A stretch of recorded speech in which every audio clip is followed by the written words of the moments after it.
Hello and welcome to my channel. It's the Network Specialist. Please like this video, subscribe to my channel, and hit that notification bell so that you know each and every time I upload a video.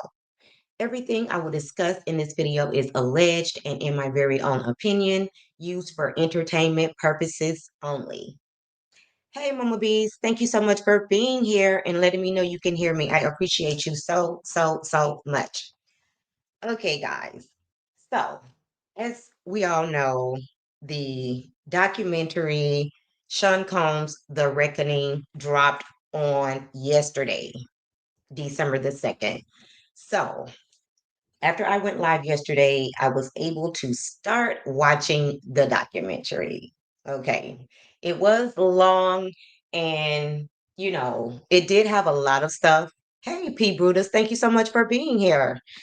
It did have a lot of stuff that we kind of already knew, but it was good to kind of have a breakdown from the beginning. Like I learned so much stuff about Sean Combs that I did not know, like going way back from the beginning.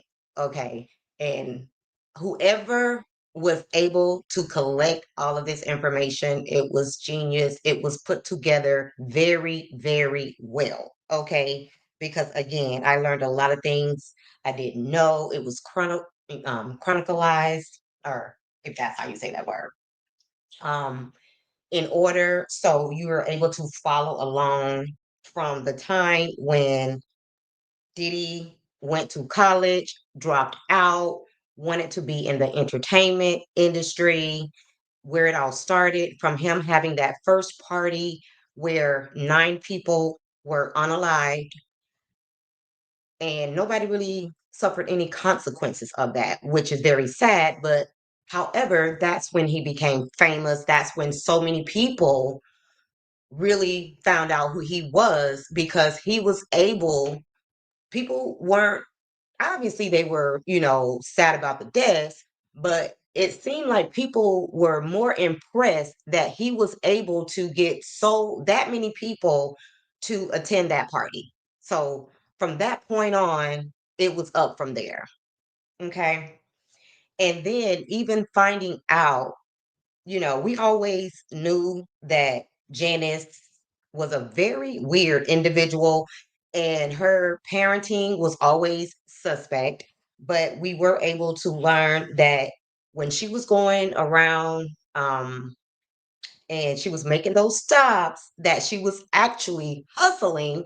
So she was basically doing the same thing that his dad was doing when he passed away at a very young age, when Dee was very young, from gun violence. She was doing the same exact thing, and she was also having those wild parties, and Diddy was watching all of this. So from a very young age, he's seen a lot of stuff. He was actually at those wild parties that she would have. She actually had like a dance floor or disco floor in her home. So from a very early age, she was always flashy. She taught her kids to be flashy and just really do too much. Okay. I have never in all of my years seen that type of parenting, and the way that she really shaped the life that her son would live. And she has to take a lot of blame for this because she taught him pretty much everything he knew. And then when all of those people were unalived, he didn't want to put, you know, his business in his name because he knew he was getting ready to blow up and he did not want, you know, the families of those victims to be able to sue him and take his money. Hey, Truth Be Told podcast. Shout out to you. Nice page. Let's work. Absolutely. Thank you so much. So he put everything in Janice Combs' name with the exception of putting 25% in Kirk Burroughs' his business partner's name, which he later took back, and we'll get into that a little bit more later. And it was just watching all of these people that worked with him and for him all just assaulted without their knowledge, and to see all of these women who entrusted, you know, Sean Combs, thinking that, he was going to make them a star, only to find out later that they never became stars, and he was drugging all of them so that he could sexually assault them. And not only was he sexually assaulting them, he was allowing his friends, just anybody who was around, to do the same thing to them. And he was recording it and playing it later on for other people, as if these people were not going to find out. Like in the case of Joy Dickerson, who she found out that she had been recorded after being drugged. She had no idea. Somebody called her and told her that they seen her on a tape being sexually assaulted. And she couldn't believe it, because she was like, "Are you sure it was me?" Because she had no recollection. And I haven't I don't think I know anybody who has personally been sexually assaulted, but I would still think, even if you didn't have any recollection of what happened, I would think that your body would feel differently or something. But for whatever reason, these women had no idea that they had been sexually assaulted, which is so sad. And I want to say it was Joy also. No, no, that wasn't Joy. Or was it Joy? I think it was Joy, that she her she told her parents, and her mother actually wrote a letter to, I think, I want to say P. Diddy's parents, to let them know what had happened and everything. Like, that was so heartbreaking for a parent to have to write a letter, talking about what was done to her daughter, and just her innocence taken away at such a young age, and she had been nothing but nice to P. Diddy. I believe it was the very first day she met him, and he asked her to be in this video, and she did it. She said that she was away from home, she needed a ride home, she just met him, and she decided to go along and be in this video, and this was the end result of that. And Mama B says that may have been because they were drugged. Yes, but even if you were drugged, when you wake up the next day, I mean, I would assume that this would happen even if you hadn't been drugged. Like, you would just wake up, and if you didn't take a shower or whatever the case may be, you would feel that something was different about your body. That's just in my opinion. But the way that all of these women say the same thing, that they had no idea that this was being done to them, like, this was really crazy. And for him to be able to get away with this for so long and treat people the way he did for so long without anyone calling him out, and just going along with this illegal behavior, all of the drugs, you know, I don't even understand how he was able to get anything done, because one of the men said that they have never seen him once he started using the drugs, because initially he didn't drink, he didn't do any drugs. It was said that the drugs started when him and Kim Porter got into a physical altercation, and he was stabbed on his wrist, and that's when he started taking all of the Percocets and all of the drugs. And eventually it became an addiction. And from that point on, he was pretty much high every day of his life. And what was also weird, I love the piece that they did on Kim Porter about, just how when you walked into Bad Boys Records, she was the first face that you seen, and she just had this beautiful, bubbly personality. But what was weird is the fact that he always went after the women that were dating his friends, his business partners. Like he really zeroed in on the ladies that were dating his friends. Like that was so weird because at the time she was dating Albie Shore. And some kind of way she ended up with P. Diddy. Like, I don't know what Diddy had that would make these women just drop their dude and go for him. I mean, I guess it was the money, but initially he didn't even have that much money. Later on he did, but he just went after every woman that was dating his friends. And I thought that was so weird. Um, and he got off, on that. Maybe it was just the power of it all, just knowing that he could take someone else's girl. So he really got off on that. So later on, he took the 25% back from Kirk Burrows, and he came in the office one day with a bat, and he told him if that he needed to sign over his 25%, and he told him that he would repay him, never intending on paying this man back his money. Okay. Because he was eventually fired. And he continued to work for Diddy because he didn't want to end what he had started. But eventually he was fired. And one of the other gentlemen said that Kurt was probably one of the ones that was hurt the most outside of the women that were sexually assaulted in this situation. But we found out at the very end of the documentary that he was also sexually assaulted by P. Diddy. And that was very odd that they waited. He talked through the whole entire documentary, but then at the end of the documentary is when he admitted that he had also been sexually assaulted by P. Diddy.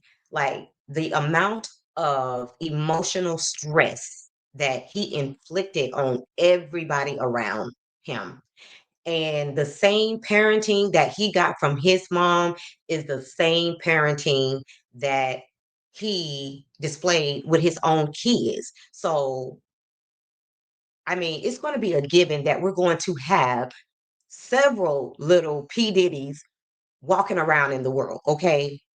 Because he taught his sons everything that was taught to him, okay? And to hear that him and one of his sons were actually having sex parties together. Like, I don't think that it gets any more disgusting than that. Okay. So this documentary was definitely a lot. And then also what he did to Aubrey O'Day, that was a young lady from Danity Kane, the mental, and emotional and sexual abuse that he also inflicted on her. I mean, the list goes on and on. And ultimately, there were over 100 lawsuits filed against P. Diddy. Hey, Cece, thank you so much for being here, sis, and listening in while driving. And then it said at the time when this documentary was made, there was still 77 active lawsuits. Like this is unheard of. And this stuff happened over a period of time and just got worse and worse. The longer he was able to get away with this behavior, he just got so comfortable. And when he kidnapped his business partner after, you know, Kid Cudi went hiking with her after she was left with Diddy, and he blamed her for that and kidnapped her, went to Kid Cudi's house. He wasn't there. He was still with Cassie and ended up calling Cassie. I can't imagine what that must have felt like for Cassie receiving that call that P. Diddy says that he was not going to let her go until she took her to Cassie. So Cassie had to just take the heat. And P. Diddy came to her, beat her down, just kicking her over and over again, in front of his business partner. And ultimately, she got fired. Like, this is just a lot. Like, his business practices are unlike anything that I've ever heard of and seen, or for somebody to get this was probably worse than the Jeffrey Epstein situation. And the reason why I say that, even though a lot of those kids were minors, the brutality of the assaults, it wasn't just sexual assaults, it was physical violence, bruises, cuts, like I mean, I'm pretty sure that Cassie still has, you know, PTSD from all of the assaults. She will never get past that. There is no amount of money that could make that go away. She will have that for the rest of her life while she's raising her three children.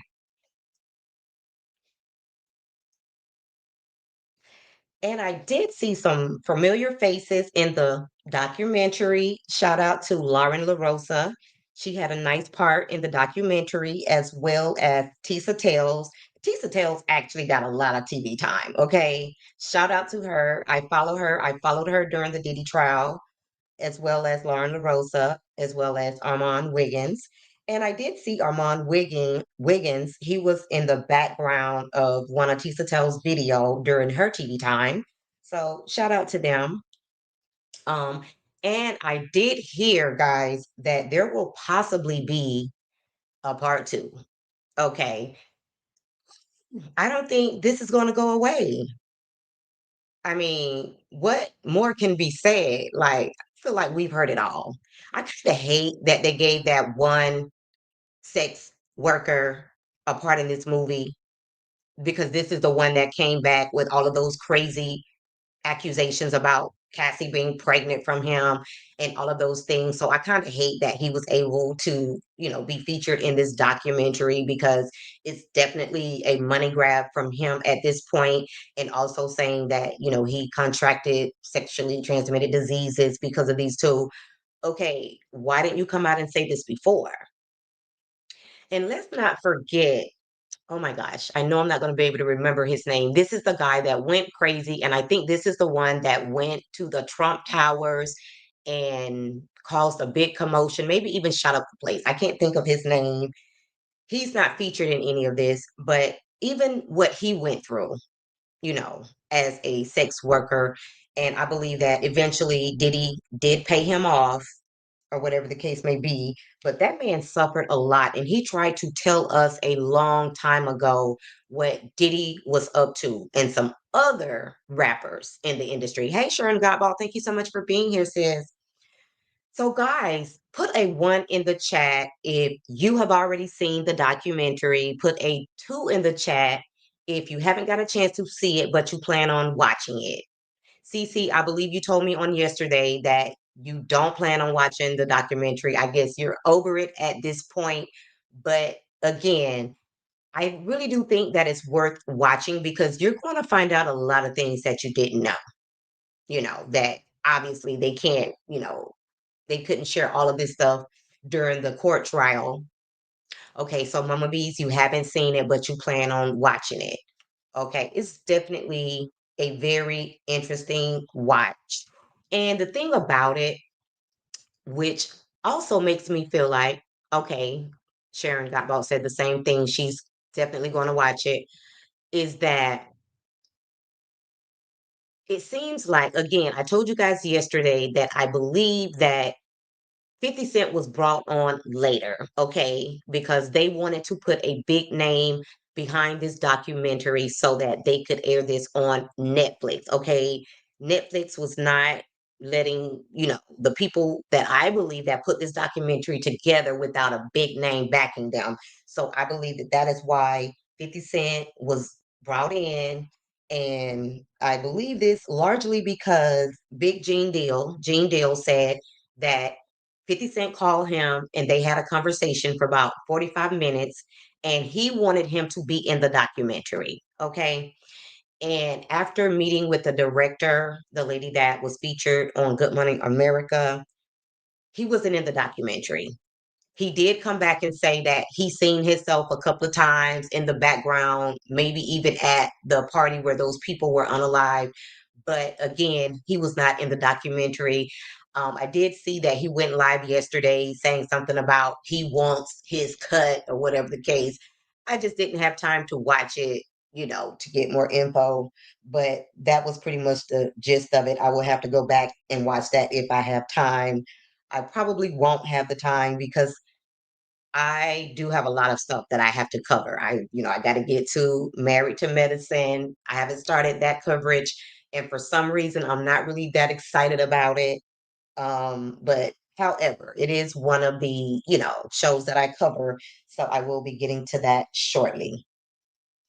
And even when they played the scene when he was trying to, get New York on back on his side where he grew up and everything. So he went there walking down the street, said he hugged about 150 people.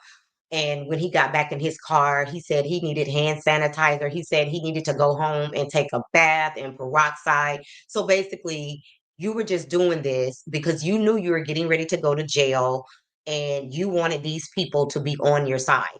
And in the documentary, Tisa Tales talked about the fact that somebody from his team approached her and wanted to email her the transcripts from the court appearances every day. And they were doing that for a lot of bloggers. They were having, side meetings with a lot of the bloggers, and they were sending them the transcripts because they only wanted them to talk about specific things on their platforms that were favorable to Sean Combs. So she called them out for that. She told them, thanks, but no thanks. She didn't want any part of that because she knew what the play was. Hey, Cynthia Christian, thank you so much for being here. So she didn't entertain anything like that. She's been against Diddy from day one. So she wasn't having nothing to do with that. But a lot of those bloggers were bought and paid. They were trying to change the narrative on TikTok, Instagram, YouTube, all of those platforms. And they, in my opinion, they managed to really sway their audience by doing that. Because honestly, I feel like if they hadn't done that, he probably would have gotten a lot more time, in my opinion. And the other thing that they did was the felt like some of those jurors were definitely starstruck. Now, out of the two jurors that were featured in the documentary, the older gentleman, I think he did everything by the books. But the lady said that she was familiar with P. Diddy all the way back to making the band, whatever the case may be. I definitely felt like she was a little starstruck and she was kind of Team Diddy, in my opinion. The other man had no idea who P. Diddy was, before he was chosen to be a juror. So I think he was being pretty fair. And even when, he said that some of the testimony made him raise his eyebrows, he didn't really believe some of the testimony. I still believe that he was being fair when it came to Diddy. And, he wasn't always on the side of the people that testified against Diddy, but he wasn't always on Diddy's side either. Like this documentary was just packed with so much information. As far as a part two, I guess if they do a part two, more than likely I'll watch just because I want to see this thing to the end. I want to see this, through to the end. And if there's more to see, there's more to know. I want to see it and I want to know it. Um, Let me see what else really stood out. I can't believe that you guys weren't waiting to watch this documentary. I know you guys said you're going to watch it, but I really wanted to get feedback from you guys about what you thought about the documentary. I'm just so blown away by Janice Combs. Like, she is so disgusting. I heard that the kids are trying to sue her or trying to take her to court to try to gain access of, their dad's money because if Janice Combs was, doing these type of things back when Diddy was a kid, she's still that same person. And she might be happy that he's going to prison, you know, and maybe after these other lawsuits come out, maybe he'll go to jail for even a longer period of time. Hey, Paula, thank you so much for being here. You caught another live. Um, but this thing is not over. It's only going to get worse. I seen somewhere where P. Diddy supposedly clapped back at 50 Cent. I haven't seen it. Um, I, might have to do a little research to see if that even exists. And Sharon says she looks so cold-hearted. She does. I mean, she gives me masculine energy for whatever reason. She gives me masculine energy, Sharon. Um, I don't like her at all. There's just something about her. And if that's who his kids have watching over them, I really hate it for his kids, especially the girls, because sometimes you just can't save everybody. And as far as the boys are concerned, they might be too far gone, but I hope that those twin girls have somebody that they can really lean on because they didn't learn anything from their dad that they can take to this world and, be the best versions of themselves that they can be. And Cynthia said, Diddy is not the person that people thought he was. Not at all. And when he got that Lifetime Achievement Award, I think that's what it was. Like, that is like the biggest joke. So I guess he did have everybody fooled, Cynthia. He's not the person that everybody thought he was because this man literally has a star, on the Walk of Fame, and he was given the Lifetime Achievement Award. And Sharon says, I feel sorry for his girls. Yes, Sharon, they're the ones that I do feel the most sorry for. They don't have a mom. Their dad isn't nowhere around. And even if he was, like, he's not a good role model. So, I really feel sorry for those girls. So, that person that was their nanny when their mom was still alive, I hope she's still in their life. I really do because she seemed like she did have their best interest at heart and she was the person that their mom hired and she was related to their mom. So I feel like she could potentially be a good role model for the girls. Give me 1 second, guys.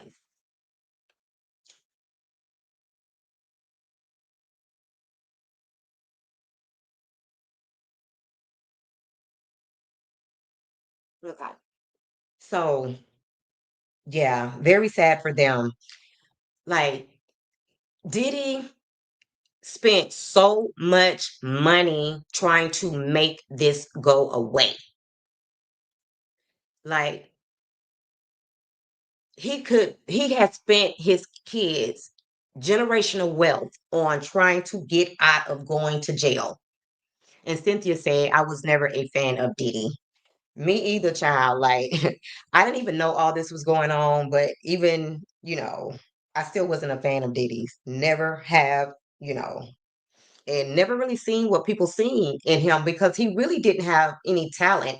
He just used to insert himself, in the videos of his talent just so that he could be seen.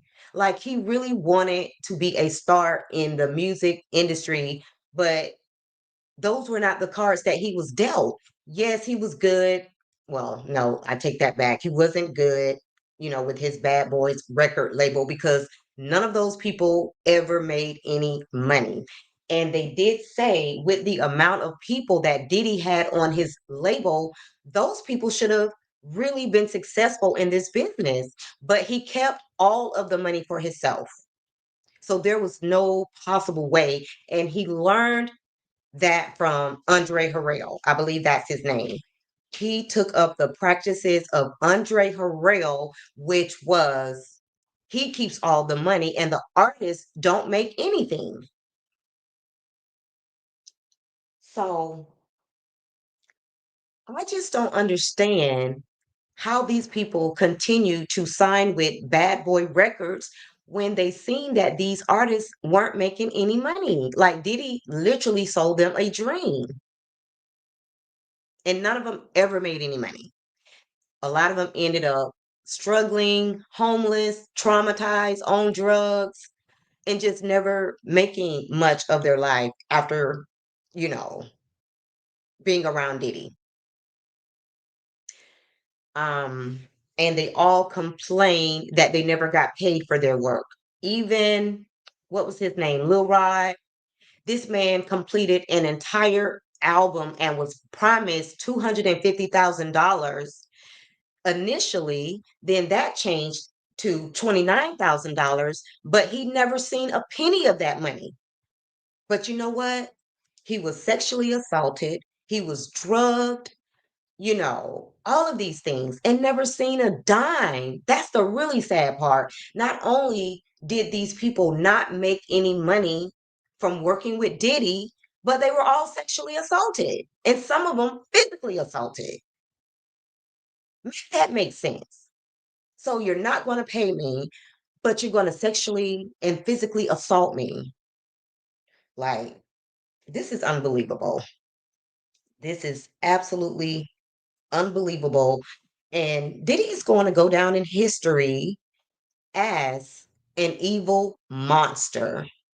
Okay. He's not going to be remembered for his work with Bad Boys, all of the brands he collaborated with, like Ciroc, his Sean John fashion line. He's not going to be remembered for any of that. He is going to be remembered for being the monster that he is.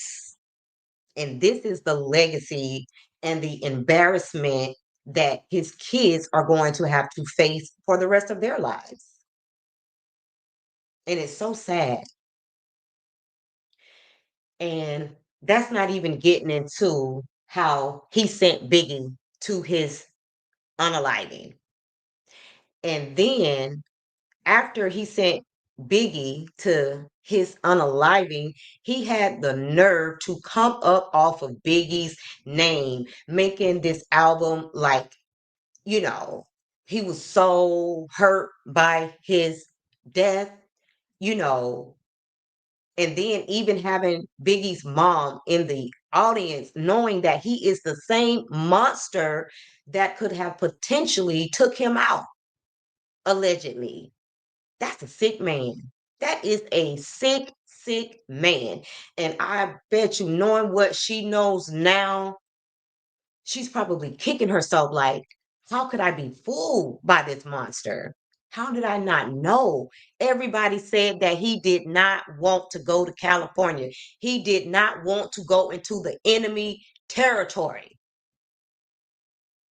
And P. Diddy, being the monster that he is, he wanted to party on those enemy territories, putting their life at risk. And he already knew that Biggie was getting ready to leave because he wasn't making no money. So that was the outcome that he wanted. He was so jealous of Tupac. I mean, he had some very strong jealousy tendencies. He was jealous of everybody that was more successful than him, just like Suge Knight. Suge Knight actually tried to help him because Suge Knight was in the industry before P. Diddy, and he actually let him tag along and gave him some advice about the industry, and he ended up turning on Suge Knight. He tried to date one of Suge Knight's sneaky links in Atlanta. Suge Knight came for him, came looking for him. So he just made a lot of enemies. And I bet J-Lo is very embarrassed to for the world to see that she was attached to this monster. That has to be so embarrassing. And then the lady that was pow pow in the face at the nightclub with Shine, the one that Shine pretty much took the rap for that. She was also featured. I'm not really sure if she's still trying to sue Diddy. I mean, we don't know who those 77 lawsuits belong to, but at least her story got out there. She looked Diddy in the face when he shot her. She know exactly who shot her, which is so sad. So immediately after that, J Lo was out because she could have lost her freedom messing around with this monster. He put so many people at risk of losing their lives, losing their freedom. Hey, Aubrey Rose Love, thank you so much for being here. And she said, Dirty Diddy Daddy the Devil. Like, Diddy has so many names, bad names, none of them good, that people gave him. He was just a monster. But that just goes to show you what people will do for fame and money. And she also said, may Dirty Diddy rot in hell. That part. Um, but yeah, this documentary really did a deep dive in showing the world how many people was really affected by Diddy and his whole existence. And Cynthia said she sure did. No. Mhm. So, you know, going way back, nobody that worked with Diddy has good memories. Like, there are very few people that have anything good to say about Diddy. He has stabbed everybody he worked with in the back. He's turned on everybody. He's turned on the people that was there with him from day one before he became successful. He just turns his back on everybody. Like greed just always at some point takes over the greed of it all. And it's just so funny that after he realized that, there were going to be no repercussions from the 9 people that were unalived at that party, that celebrity I think it was a basketball party, if I'm not mistaken. He never put that business in his name. And I believe that's because he betrayed so many people. He knew at some point that if he had those businesses in his name, that he would lose it all. That's why he never put those businesses in his name because his life was just too shady. He was always doing criminal activities from day one. He was associating with gang members, had gang members protecting him. He had gang members at his parties. He was friends with gang members. So he was just always a bad person. And he low key wanted to live the same type of life that his mother and father lived. Because we found out because of this documentary, and we heard rumblings before that it wasn't just his dad that was in the game hustling, it was also his mom. So so he was going back and forth whether he wanted to be in the streets, it seems like, or be a businessman. And he was just somewhere in the middle. And a lot of his money was spent on drugs. Like, why did it take so much? Like, you're working so hard just to purchase drugs. How can that ever make sense? Drugs and baby oil. You're absolutely right, Cynthia. The Bible tells us about greed. Absolutely. And just the overall, he really liked to inflict the same pain that he received because it was also alleged in this documentary that he was physically abused by his mom. So she also abused him. And I don't know. A lot of things came out by Janice Combs. Like, I had no idea. She had just as much fun at those parties that Diddy threw after watching her throw these parties all those years. She enjoyed them just as much as he did. And that was just a weird mother son relationship that they had. And let me see. Another high point in this documentary for me.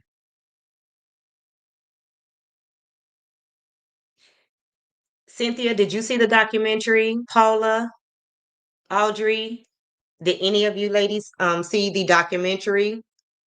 Or do you still plan on watching the documentary? Put a one in the chat if you've seen it, or if you plan on watching it, put a two.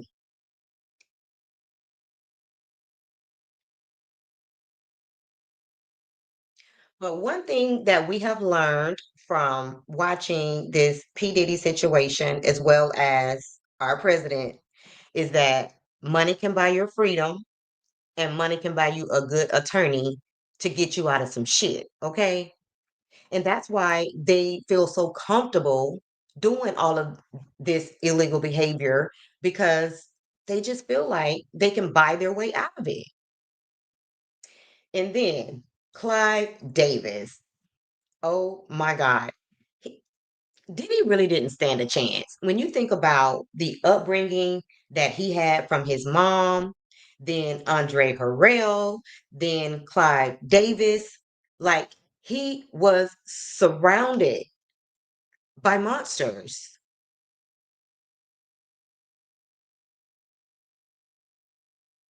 Okay, Cynthia said that she's going to watch it. Yes. So he was the protege of all of these monsters. So, I mean, Diddy didn't stand a chance of being a good person because of the people that he looked up to and he wanted to be like. They were all monsters, including his mom.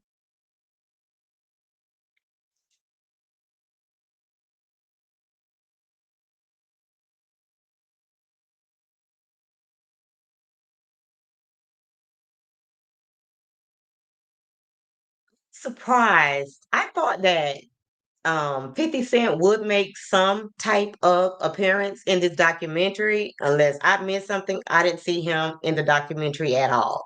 Not that he was supposed to be, but I just thought that they would slide something in there, you know, with 50 Cent, but I didn't see him at all in the documentary. And I kind of like how the very last episode was pretty much about what played out in court, um, showing some of the, bloggers, content creators, YouTubers that were on the case, you know, giving them, some airtime in the documentary. I like the way they did that. And I love that for Tisa Tales because she did a great job covering the case, her and Lauren LaRosa. So I love that for them. And hopefully their platforms have grown since covering the, Diddy trial and will continue to grow in the future. But guys, that's pretty much all I have on this documentary.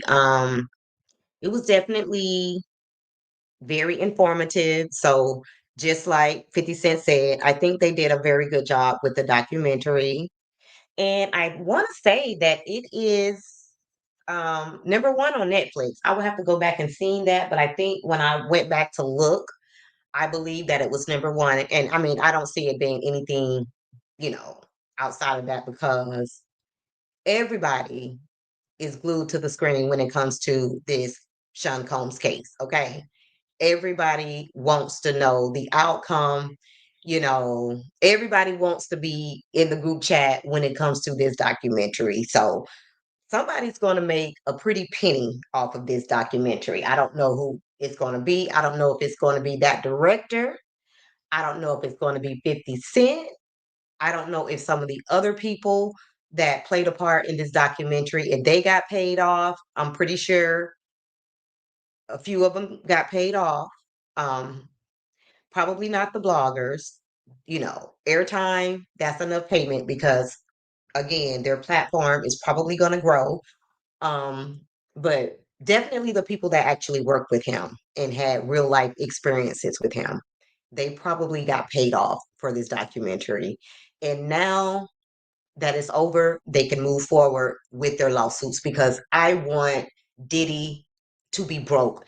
If he is allowed to leave prison, when he comes home, I want him to be broke. I want him to go back to where he started from, just like how he did these people. Just broke. These people are broken financially, spiritually, mentally, physically. These people are broke and they could never get their life back. So I want the same for him. And that's all I have to say on the matter. Guys, if you did not like the video on your way in, please like the video on your way out.